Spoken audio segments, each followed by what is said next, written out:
One day I was out watching my daughter ride her bike. I took my eyes off her for a second and heard a loud horn. When I looked up, a car was speeding away from her broken body laying in the street. I must have called the police and my wife, but all I remember was sitting there holding Maddie's lifeless body.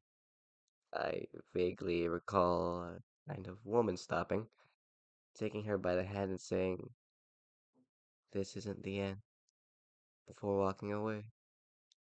Then Maddie's hand moved, her eyes opened, and she looked at me.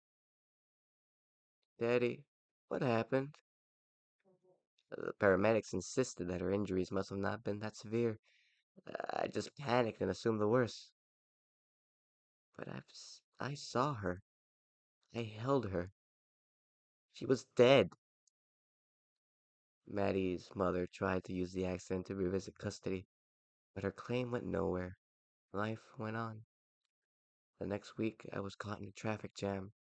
Turns out a car had fatally hit a phone pole. The same car that hit Maddie. A few months later, Maddie's school called. She'd fallen off the jungle gym and landed head first. When I arrived, the principal was waiting. She apologized, insisting it was an accident.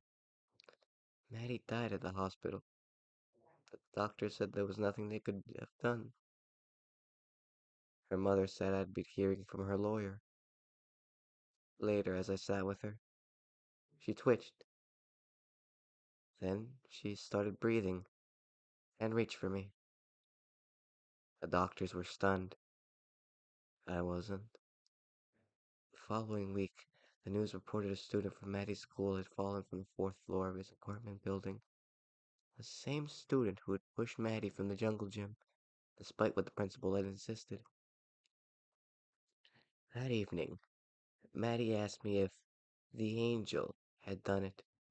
She spoke of a figure that had approached her after her accident. It had said, "Not yet," and touched her head, and she'd awoken. Touched. The woman who'd taken her head in the accident. That had to be it. I tracked her to the outskirts of town and demanded to know what she'd done. She revealed that, sensing my grief, she placed a spell that would bring my daughter back, but it was at the cost of the life of whoever killed her. A life for a life. Horrified, I left. What did this mean?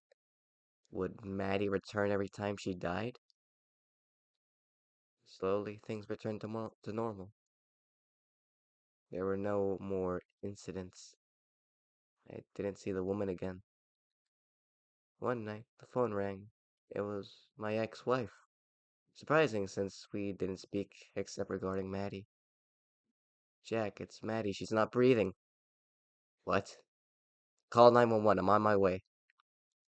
Everything was so hectic that she didn't notice how quickly I arrived at the hospital, or that I wasn't more distraught, or that Maddie was already dead.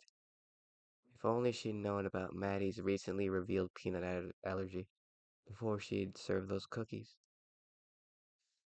I wasn't worried. I knew Maddie would be fine. But Carol, she wouldn't be so lucky.